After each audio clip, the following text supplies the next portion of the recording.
नमस्कार, अपना बिहार में स्वागत है आपका। मैं हूं आपके साथ सिरांधा शेखर। सबसे पहले बात औरंगाबाद की खबर की। औरंगाबाद में बाइक सवार 3 लोगों की मौत हो गई है। ट्रक में दरअसल तेज रफ्तार बाइक घुस गई, जिससे यह हादसा हुआ है। NH2 के मिठैया के पास यह हादसा पेश आया है। बड़ी खबर औरंगाबाद से, बाइक सवार 3 लोगों की मौत हो गई है। दरअसल तेज रफ्तार में थी यह बाइक और ट्रक में सीधे जा घुसी, जिससे यह हादसा पेश आया है। NH2 के मिठैया के पास यह दर्दनाक हादसा हुआ है। संजय हमारे साथ जुड़ गए हैं ज्यादा जानकारी के साथ। संजय, क्या अपडेट है? क्या ट्रक ड्राइवर को भी चोट आई है या बाकी जो 3 लोग हैं किसकी लापरवाही कही जा सकती है? तमाम जानकारी आपसे चाहूंगी। जी सुकन्या, यह दर्दनाक हादसा उस वक्त हुआ है जब देव थाना क्षेत्र के ढिबरा से एक बारात लौट रही थी। ये लोग बाराती ही थे, तीनों युवक जो थे बाराती ही थे और एक बाइक पर सवार होकर ये लौट रहे थे, अपने गांव जा रहे थे। गया जिले के गुरारू थाना क्षेत्र के बर्मा गांव लौट रहे थे। इसी बीच जैसे ही ये तेज गति से ये आ रहे थे, इनकी बाइक जो है मिठैया मोड़ के पास पहुंची तो सड़क किनारे खड़ी एक ट्रक से इनकी जोरदार टक्कर हो गई। कुछ इतना जोरदार टक्कर था कि बाइक जो है पूरी तरह से ट्रक में घुस गया था। नतीजतन 2 लोगों की तो मौके पर ही मौत हो गई थी, लेकिन तीसरा जो गंभीर रूप से घायल था उसे इलाज के लिए गया ले जाने के दौरान रास्ते में ही उसने दम तोड़ दिया। जी सुकन्या, बहुत धन्यवाद संजय इस जानकारी के लिए। तो साफ साफ ये कहा जा सकता है कि ध्यान से बाइक नहीं चलाई गई और इसी वजह से यह हादसा पेश आया। बाइक ने ट्रक में टक्कर मारी, ट्रक में पूरी तरह से एक तरह से कहें घुस गई। ट्रक खड़ा हुआ था वहां पर और इसी की वजह से यह हादसा पेश आया। बारात से दरअसल ये लोग लौट रहे थे।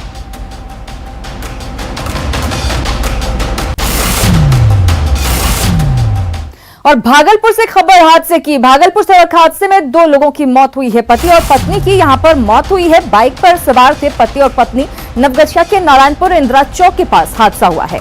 तो रफ्तार का खैर भागलपुर में भी देखने को मिला है। यहां पर जो सड़क हादसा हुआ है इसमें 2 लोगों की मौत हुई। ये पति और पत्नी थे जो बाइक पर सवार थे और नवगछिया के नारायणपुर इंदिरा चौक के पास यह हादसा पेश आया है।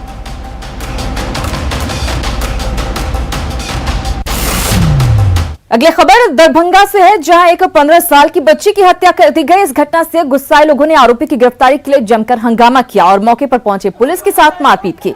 साथ ही सैकड़ों की संख्या में ग्रामीण थाने पर पहुंचकर घेराव करते हुए नजर आए। घटना पतोर ओपी क्षेत्र के पतोर गांव की बताई जा रही है।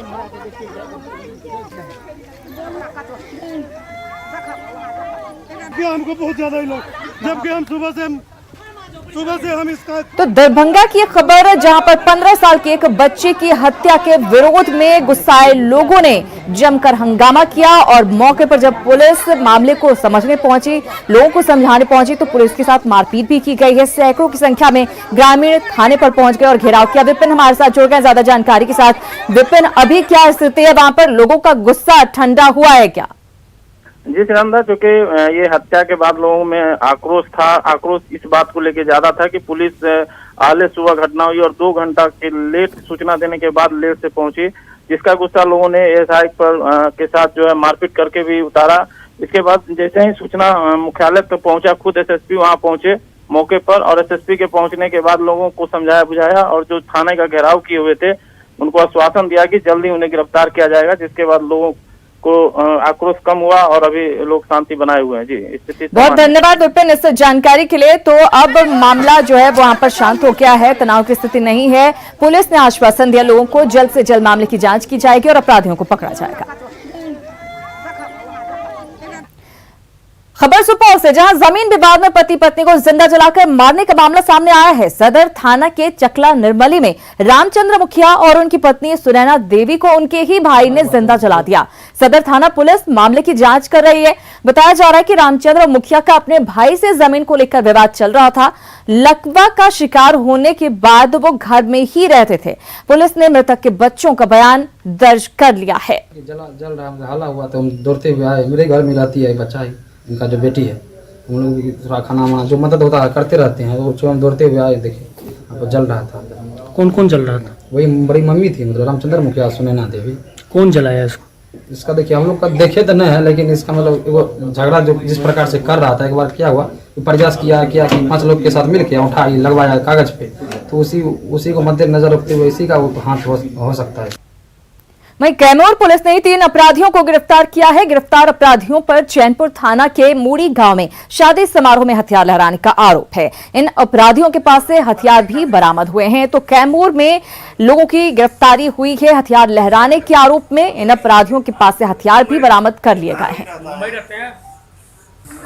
चैनपुर थाना अंतर्गत मूड़ी गांव में एक विवाह कार्यक्रम में हथियार लहराने के 3 अपराधी गिरफ्तार हुए हैं। इनमें सभी का आपराधिक इतिहास है और पुलिस हथियार भी जब्त हुआ है। बड़ी खबर आरा से है, जहां आरजेडी विधायक को मारने आए 13 में से 3 अपराधियों को पुलिस ने गिरफ्तार कर लिया है। मामला बड़हरा थाना के केशवपुर गांव का है, जहां बीती देर रात शादी समारोह में आए अपराधियों ने ताबड़तोड़ फायरिंग करना शुरू कर दिया। बाद में मौके पर पहुंची पुलिस ने ग्रामीणों की मदद से 3 अपराधियों को गिरफ्तार कर लिया। पकड़े गए अपराधियों ने बड़हरा से आरजेडी विधायक सरोज यादव के सामने ही उन्हें मारने की बात कबूल की। फिलहाल पुलिस पूरे मामले की तफ्तीश में जुट गई है। सहयोग से और हमारे अंगरक्षकों के सहयोग से एक व्यक्ति को पकड़ा गया, जिस व्यक्ति का नाम था गोरख सिंह। ये भटिया गांव के रहने वाला है। और उसके बाद उसको पकड़ने के बाद गाड़ी स्कॉर्पियो, जो बीजेपी का झंडा लगा हुआ है, बीजेपी के लोगों का इसमें अहम भूमिका है, उन लोगों के द्वारा ये कहा गया कि मुझे जनार्दन यादव एक व्यक्ति हैं जिनके द्वारा उनको भेजा गया था मेरे हत्या करने के लिए। और जब उस व्यक्ति को हम लोगों ने पकड़ के पुलिस को सूचना देकर के मैंने डीएसपी सदर को फ़ोन किया, उसके बाद थाना को फ़ोन किया, थाना आए और थाना आकर के उसको ले गए। बड़ी खबर मधुबनी से है, जहां नाबालिग से गैंगरेप की वारदात के बाद इलाके में सनसनी फैल गई है। मामला रहीका थाना क्षेत्र का है। दुष्कर्म का आरोप गांव के ही 4 युवकों पर लगा है। इतना ही नहीं, युवकों ने मासूम की अश्लील तस्वीरें खींचकर उसे सोशल मीडिया पर वायरल कर दिया। बताया जा रहा है कि मासूम शौच के लिए घर से बाहर निकली थी, तभी हैवानों ने उसके साथ गैंगरेप की वारदात को अंजाम दिया। पुलिस ने ग्रामीणों के सहयोग से 2 आरोपियों को गिरफ्तार कर जेल भेज दिया है, जबकि अन्य 2 आरोपियों की गिरफ्तारी के लिए छापेमारी जारी है। और बड़ी खबर किशनगंज से, जहां बुजुर्ग की मौत हो गई है। हार्ट अटैक से बुजुर्ग की मौत हुई है। बुजुर्ग की कोरोना रिपोर्ट पॉजिटिव आई थी। जांच में वृद्ध की रिपोर्ट पॉजिटिव सामने आई थी। तो ये बड़ी खबर आपको दे रहे हैं। कोरोना की वजह से एक और शख्स की मौत हो गई है। बुजुर्ग की मौत हार्ट अटैक की वजह से हुई है। किशनगंज में बुजुर्ग की कोरोना रिपोर्ट दरअसल पॉजिटिव आई थी। पहले ही सैंपल जांच के लिए लिया गया था और जांच रिपोर्ट जब आई तो पता चला वृद्ध कोरोना पॉजिटिव थे। उन्हें दरअसल हार्ट की प्रॉब्लम थी और हार्ट अटैक की वजह से ही किशनगंज में बुजुर्ग की मौत हुई है।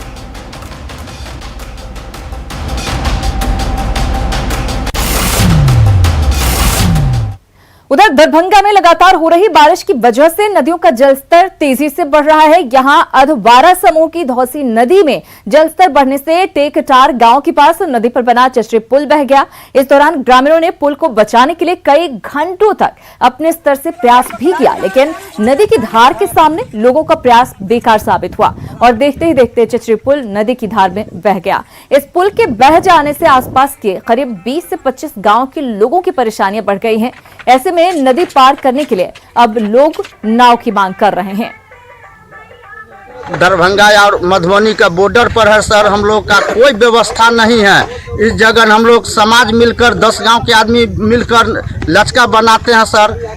इसका बाद होता है क्या, लचका पानी में आकर डूब जाता है। थोड़ा ध्यान देना चाहिए और हम सरकार से मांग करते हैं कि गंभीरता से लेते हुए अभी तो पहले तत्काल नाव की व्यवस्था हो जाए और उसके पश्चात ऐसे अच्छे जगह पर जहां पर इस तरह की सघन आबादी है वहां पर जल्द से जल्द पुल की व्यवस्था निश्चित रूप से हो, जिससे आम जन विकास के मुंह को देख सके। खबर समस्तीपुर से, जहां मोहिउद्दीन नगर, मोहनपुर और पटोरी इलाके में गंगा का जलस्तर लगातार बढ़ रहा है। हालांकि अभी जलस्तर खतरे के निशान से करीब 2 मीटर नीचे है। वैसे बढ़ते जलस्तर को देखते हुए प्रशासन ने एहतियाती कदम उठाने यहां पर शुरू कर दिए हैं। बांध पर निगरानी के लिए होमगार्ड के जवानों को लगाया गया है। रसलपुर गंगा घाट का जायजा लिया न्यूज 18 संवाददाता मुकेश ने।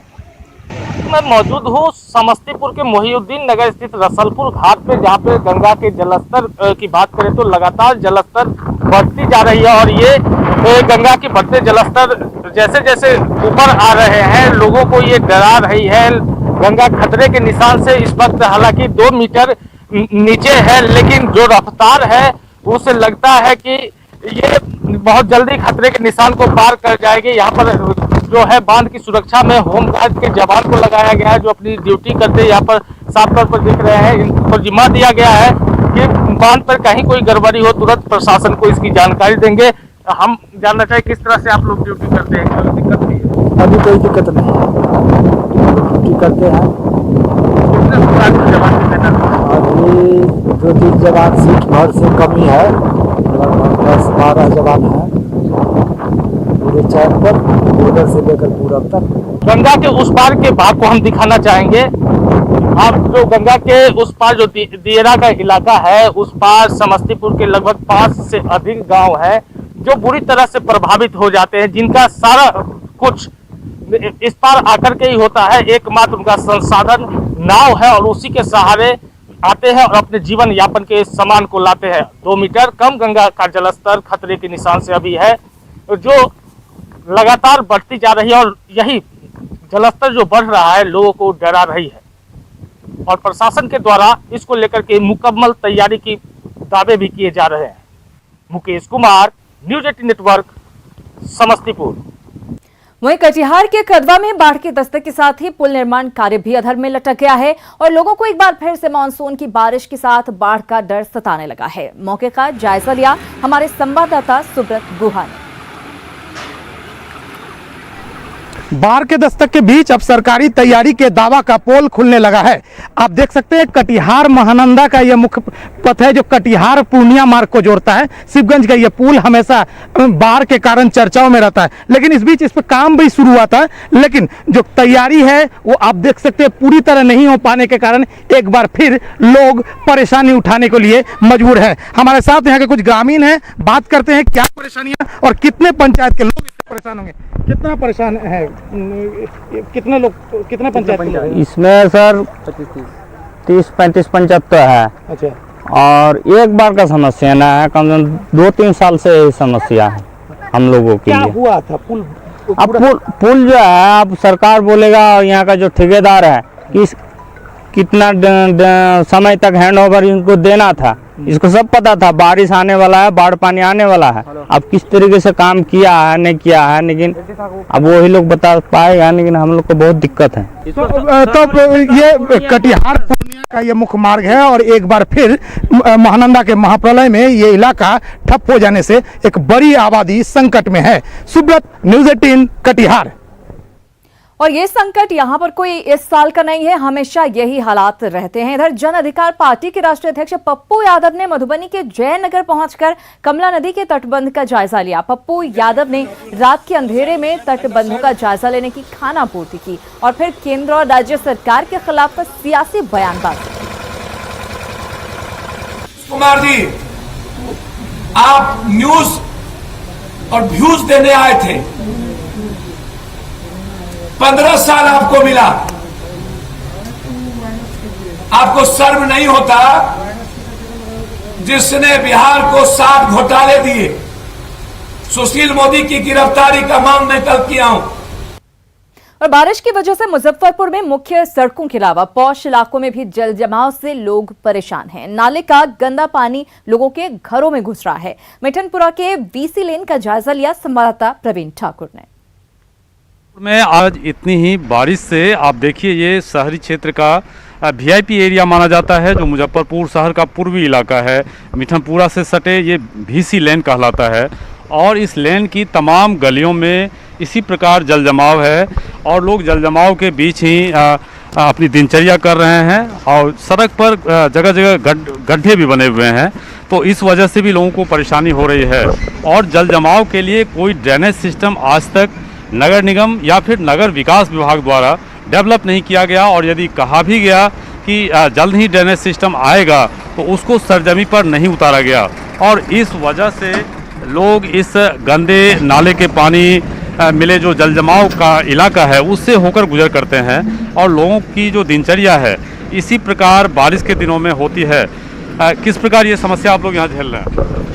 इस प्रकार ये जो है आज की समस्या नहीं है, बल्कि बरसों से हम देख रहे हैं कि जब भी थोड़ी सी बारिश होती है हम लोग को ये परेशानी झेलना ही पड़ता है। तो ये समस्या है कि जो गंदा पानी है उसके बीच लोग शहर के पाउस इलाके में भी इसी प्रकार आना जाना करते हैं और पूरी तरह जो नगर निगम का सिस्टम है वो कोलैप्स है और इसमें बड़ी योजना की दरकार है। जो ड्रेनेज सिस्टम है उसको एक्सटेंशन करने की आवश्यकता है, तभी जो मुजफ्फरपुर के पूर्वी इलाके का खासकर जो ड्रेनेज सिस्टम काफ़ी सालों से ख़राब है उससे लोगों को निजात मिल सकता है। कैमरामैन संजीव के साथ प्रवीण ठाकुर, न्यूज़ 18 मुजफ्फरपुर। तो मानसून की शुरुआती बारिश में ही शहर गांव सबका एक जैसा हाल नजर आ रहा है। इधर कोरोना को देखते हुए केंद्र सरकार ने गरीब कल्याण अन्न योजना की अवधि को नवंबर तक बढ़ा दिया है। इस फैसले के बाद योजना के लाभुक बेहद खुश हैं। वैशाली की एक पीडीएस दुकान पर लोगों से खास बात की न्यूज़ 18 संवाददाता आनंद अमृतराज ने। घोषणा कर दिया है कि प्रधानमंत्री गरीब कल्याण अन्न योजना की अवधि 5 महीना और बढ़ा दी जाएगी, यानी कि अब नवंबर तक कार्डधारियों को मुफ्त में राशन मिलेगा। और इस खबर के बाद हम पहुंचे एक राशन कार्ड पे के दुकान पे, और ये जानना बेहद जरूरी है कि इस घोषणा के बाद आम लोगों की प्रतिक्रिया क्या है। और आपको राशन फ्री मिलेगा? हाँ, बढ़ाते भाषण में सुन लिया। किनका भाषण सुने? मोदी के। क्या बोले हो? कि 5 महीना और बढ़ दिया। तो सुन के कैसा लगा? बढ़िया लगा। तो 5 महीने के निश्चिंत हो गए? हाँ। तो संजय जी बताइए कि आपने जब ये घोषणा सुना तो कैसा लगा आपको? बहुत अच्छा लगा, बहुत अच्छा महसूस किए। के समय में मोदी जी ने बहुत अच्छा काम किए हैं। अच्छा, बहुत अच्छा किए हैं गरीबों के लिए, हम लोग के लिए। ठीक है, हम लोग के लिए। आप ये राशन कार्ड वाले दुकान है, उनके दुकानदार, उनसे आपका नाम क्या हुआ? विकास कुमार। अच्छा विकास जी, आपके पास पहुंच गई है सूचना कि 5 महीने के बाद? जी बिल्कुल बिल्कुल। आज ही मतलब लास्ट था, कल लास्ट था नहीं? कल मैसेज आ गया था मुझे। अच्छा, कल मोबाइल पे मैसेज आ गया था जी। तो प्रधानमंत्री की इस घोषणा के बाद ग्रामीण इलाकों में बेहद खुशी, और खासकर वैसे लोग जो कार्डधारी हैं उन्हें जब इस बात की जानकारी मिली कि 5 महीने के लिए और बढ़ा दिया गया तो उनकी खुशी आप समझ सकते हो। जाहिर सी बात है, बिहार में कई सारे ऐसे लोग हैं, कई सारे ऐसे इलाके हैं जहाँ पे बाढ़ से लोग प्रभावित होते हैं। कोरोना की वजह से भी कई लोगों को रोजगार नहीं मिल पाया है, उस वजह से उनके सामने संकट था। इस तमाम बातों को देखते हुए प्रधानमंत्री ने जो घोषणा की, आम लोग उसका, खासकर जो कार्डधारी हैं, बहुत ही सराहना कर रहे हैं।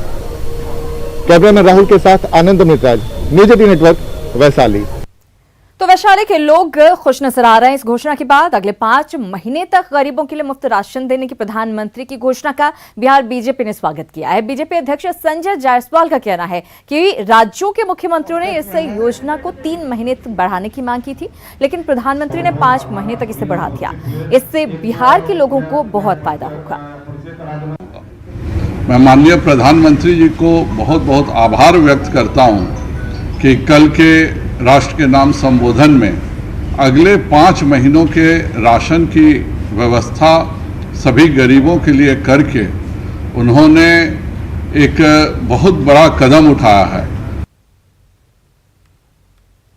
वन नेशन वन कार्ड के लक्ष्य को बिहार ने हासिल कर लिया है। ये दावा खाद्य और उपभोक्ता संरक्षण विभाग के सचिव नवीन कुमार ने किया है। इनके मुताबिक इस लक्ष्य को हासिल करने को लेकर जो मापदंड केंद्र सरकार ने जारी किया था, उसके तहत बिहार में हाल ही में 25 लाख नए राशन कार्ड बनाए गए हैं और सभी उपभोक्ताओं को राशन कार्ड मुहैया कराया जा रहा है। अब बिहार के जितने भी उपभोक्ता हैं वो बायोमेट्रिक पद्धति का अनुपालन कर देश के किसी भी राज्य के किसी भी पीडीएस दुकान से राशन का उठाव कर सकते हैं। 2 तरह की तैयारी की गई है। एक ये कि राष्ट्रीय खाद्य सुरक्षा अधिनियम के दायरे से कोई योग्य परिवार छूट नहीं जाए, और दूसरा कि जितने भी राशन कार्डधारी हैं उनके बायोमेट्रिक क्रेडेंशियल्स को जरूर ही कैप्चर किया जाए, ताकि वो भारत में किसी भी जगह पर या राज्य में किसी भी जगह पर खाद्यान्न प्राप्त कर सकें, वो किसी भी फेयर प्राइस शॉप से। और कोरोना से बचने को लेकर पीएम मोदी की अपील का पटना में असर देखने को मिल रहा है। अब ज्यादातर लोग मास्क पहनकर बाहर निकल रहे हैं, साथ ही कोरोना से बचने के स्वास्थ्य विभाग की गाइडलाइंस का भी पालन करते लोग नजर आ रहे हैं।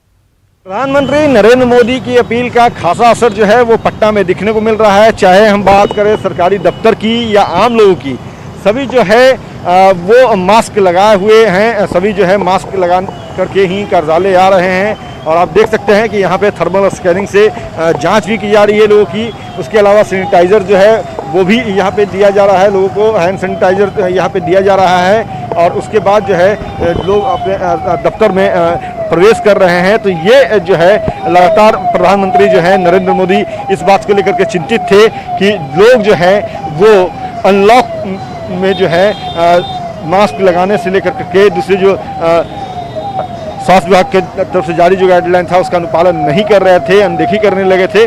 तो अब जाकर के जैसे ही प्रधानमंत्री नरेंद्र मोदी ने एक बार फिर से देशवासियों से अपील की कि आप स्वास्थ्य विभाग के जो आदेश है, निर्देश है, उसका अनुपालन करें, तो उसके बाद लोग जो है यहाँ पे मास्क लगा के आने लगे हैं। आप सीधे तौर पे देख सकते हैं, चाहे आम लोग हों या कर्मचारी, सभी जो है मास्क लगा रहे हैं। जो नियमावली है, SOP जो है स्वास्थ्य विभाग का, उसका यहाँ पे अनुपालन कर रहे हैं। पूरे तौर पे पटना शहर की तस्वीर जो है वो बिल्कुल से बदली है और कहीं ना कहीं ये बदलाव जो है वो प्रधानमंत्री नरेंद्र मोदी के अपील के बाद हुआ है।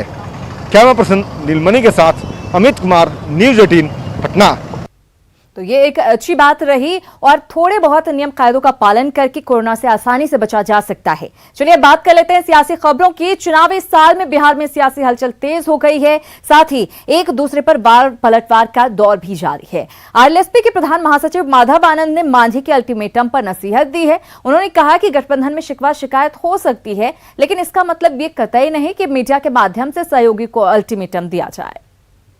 में अल्टीमेटम वर्ड ही यूज़ नहीं होना चाहिए। ठीक है, थोड़े बहुत शिकवा शिकायत हो सकता है, लेकिन शिकवा शिकायत का ये अर्थ नहीं है कि मैं जैसे मीडिया के माध्यम से अल्टीमेटम दूं। वो हम सब लोग का काम है कि हम लोग आपस में बैठ के जो है जो भी समस्याओं का निदान करें। बुलेटिन में खबरों का सफर जारी है, आगे देखिए। श्रावणी मेले पर संकट।